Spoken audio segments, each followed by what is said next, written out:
This is the devastating case that sums up everything wrong with illegal immigration in Britain. Those three monsters raped a woman on Brighton Beach. All three had had their asylum claims rejected. Two of the rapists arrived on the same migrant boat. They could have been given mobile phones, the same phones that they used to film their horrendous attack, paid for, of course, by the taxpayer. They were staying at a luxurious taxpayer-funded migrant hotel, and there are some pictures on your screen if you're watching at home. We quite literally rolled the red carpet out for these people. You know, it's just remarkable. 4-poster beds, there was a spa, there was all of this stuff at that hotel previously. It was a sought-after wedding venue, and we housed these illegal migrants in that same hotel. Residents who live at the back of the hotel are quoted as saying that they had 70 televisions turn up once, and they've had items like designer sunglasses delivered to their house by mistake because they obviously got the wrong house and said they were meant for the migrant hotel. They said you can tell by the name that things are meant for someone in the hotel, and a lot of the migrants certainly are not short of money. They said that they saw loads of them coming back with designer shopping bags last Christmas. Yeah, they have taxis to take their kids to school, and they use a minibus to get around. They will have been given taxpayer-funded credit cards, which is what they probably used to get the bus from that hotel, which is, for the people in the audience here tonight, what you're looking at on your screens here right now. You know, a hotel that many people obviously, you know, couldn't necessarily afford to go to on holiday. But yeah, they probably used those taxpayer-funded credit cards to get the bus from the hotel to Brighton Beach and back again, where they committed that attack. Then they presumably used their taxpayer-funded phones to film themselves enjoying a barbecue back at that luxury hotel after they'd raped the woman. Then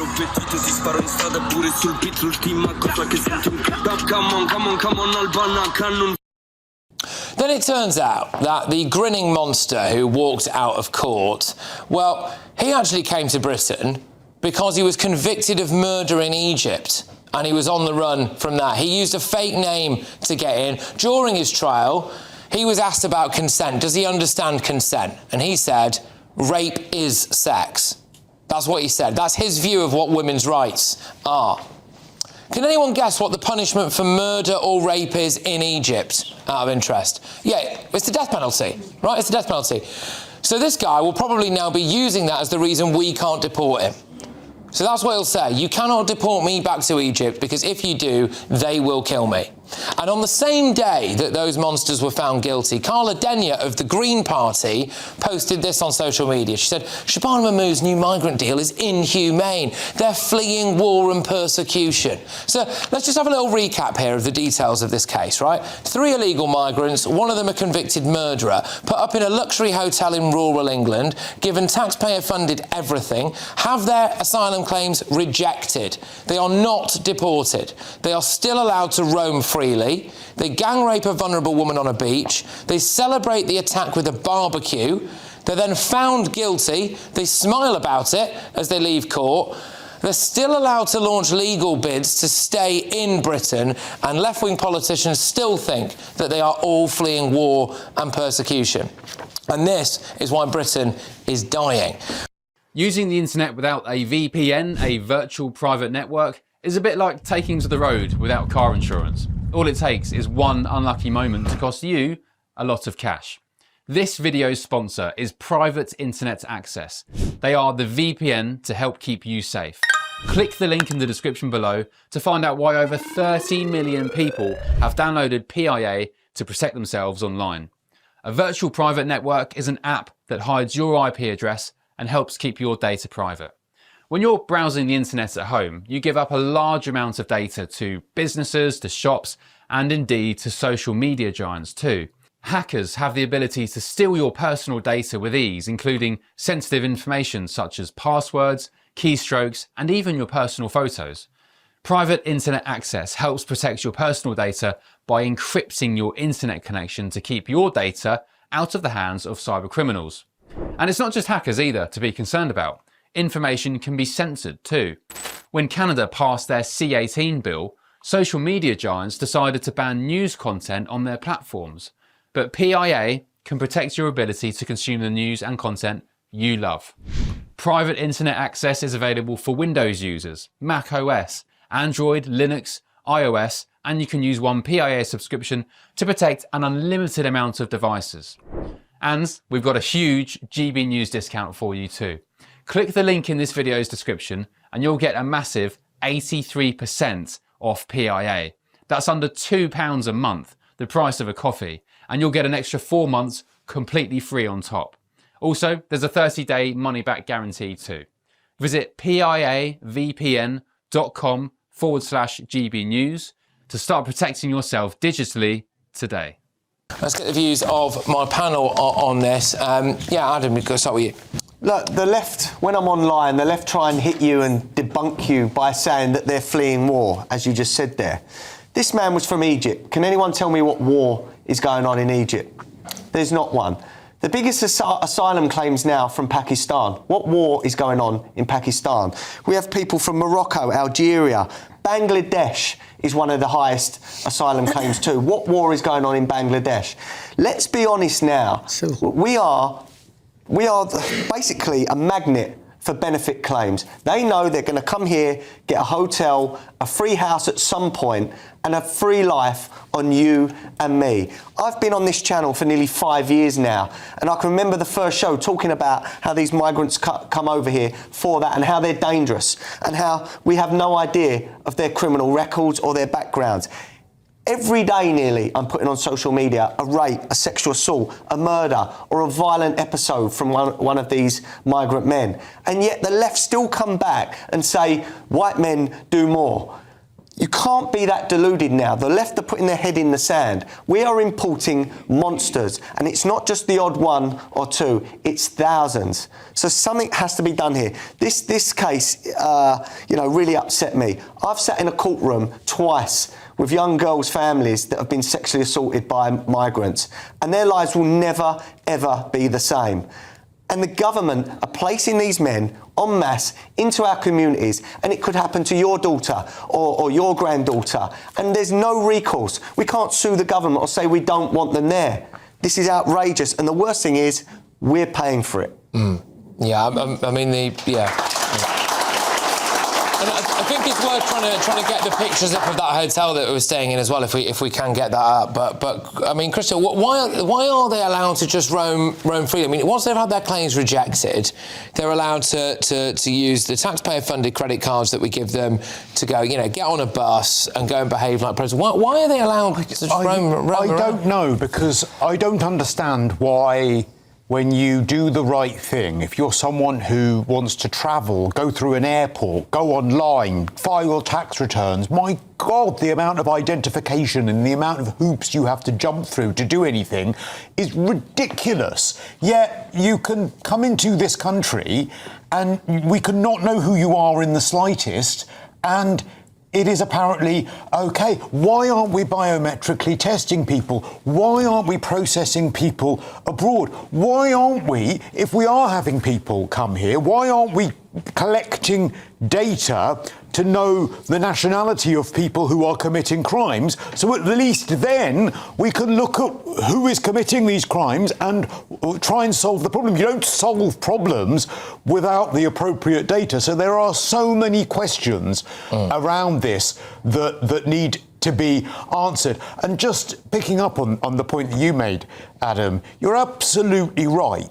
Do you remember adolescence? It almost became a law. Well, it was a documentary, Adolescence, for a while, wasn't it? When it is a particular demographic that we can, when we talk about toxic masculinity, it's great to demonise young, mainly white working class boys. And on that, we're on really comfortable ground, aren't we? And all the activists are on great comfortable ground to really hammer home the point that women aren't safe. But when it comes to stories like this, well, you get nonsense from Carla Denyer or you get silence. And that is the hypocrisy which I can't stand. I can't understand how all these so-called feminists can say that they care about the safety of women and girls when they do not care at all about what is happening with our complete lack of border control. No idea who these people are. As we pointed out, one of them is a murderer who's come here from Egypt. Yes, some people may be fleeing war and persecution, but we've also got all the people who are fleeing crimes that they've committed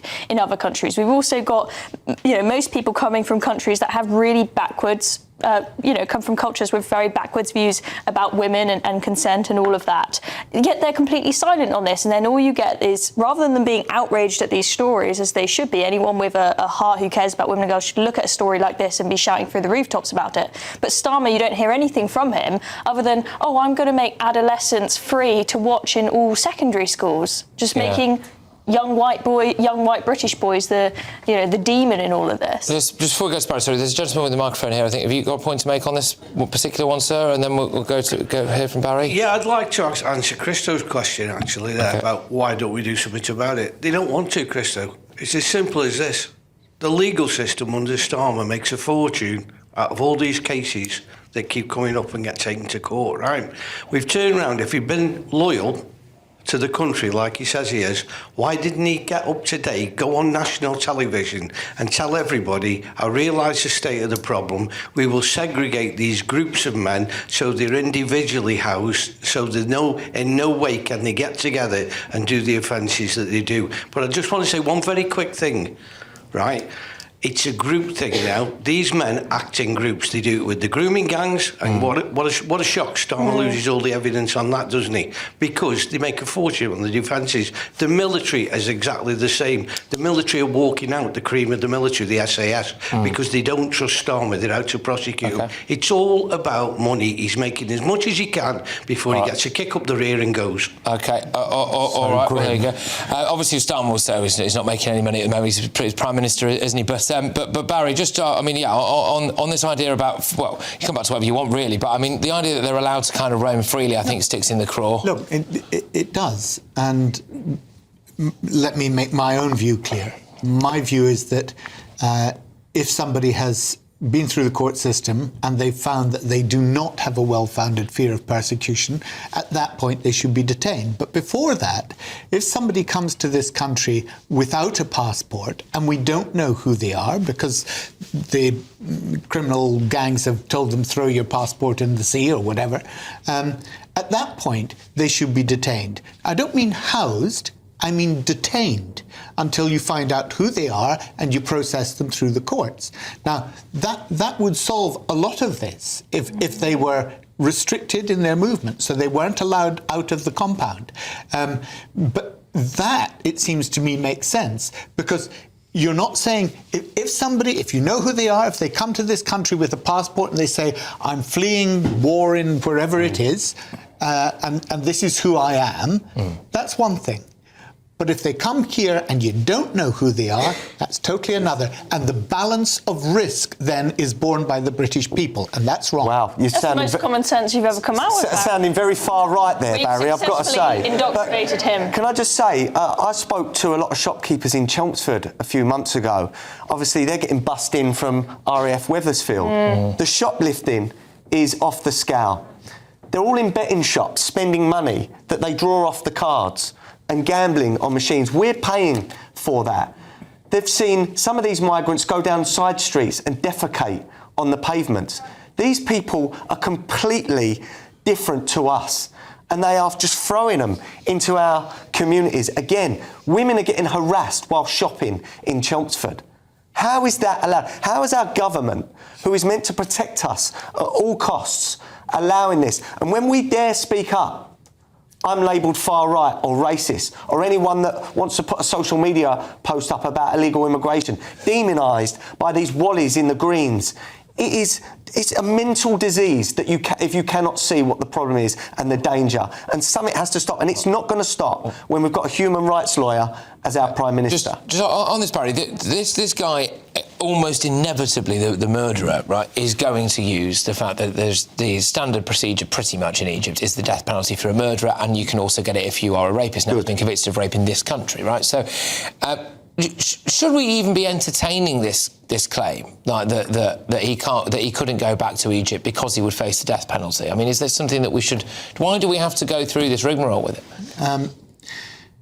Look, ECHR. Yeah. My sympathies for that guy are probably just as much as yours are. Zero, right? I don't believe in the death penalty.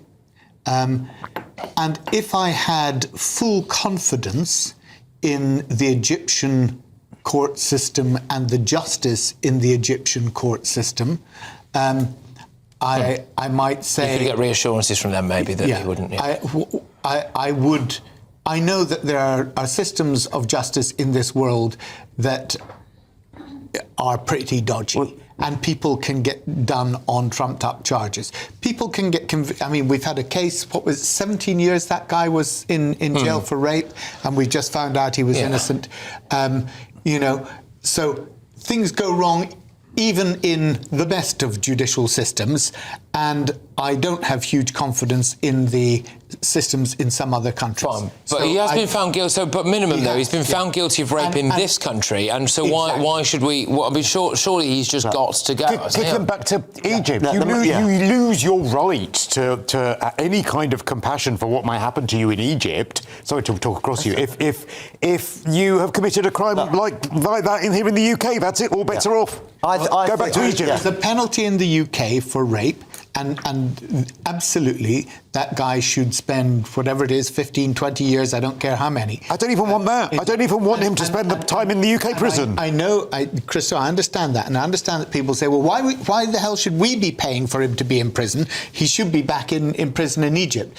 The thing is, if you don't trust the Egyptian judicial system and you think, well, there's a possibility the guy was innocent in Egypt.